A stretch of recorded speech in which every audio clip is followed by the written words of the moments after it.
Hi everyone, welcome back to a new video of how to log in. Today in this video I'm going to show you how you can change your Twitch email. Keep watching the video till the end. To change your Twitch email, firstly open your Google search. Type in twitch.com and make a search. Log into your account if you are not logged in. The home page of Twitch will appear on the screen. Click on the profile icon on the top right corner of the screen and tap on Settings option. Click on Security and Privacy section. Tap on pen icon right next to the email.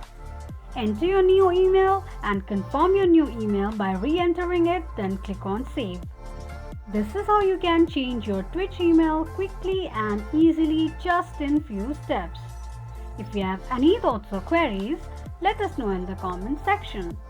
Don't forget to subscribe to our channel. Also press the notification bell icon so that YouTube will notify you whenever we post a new video. I hope this video was helpful to you. If it was, go ahead and give us a thumbs up. Thank you so much for watching.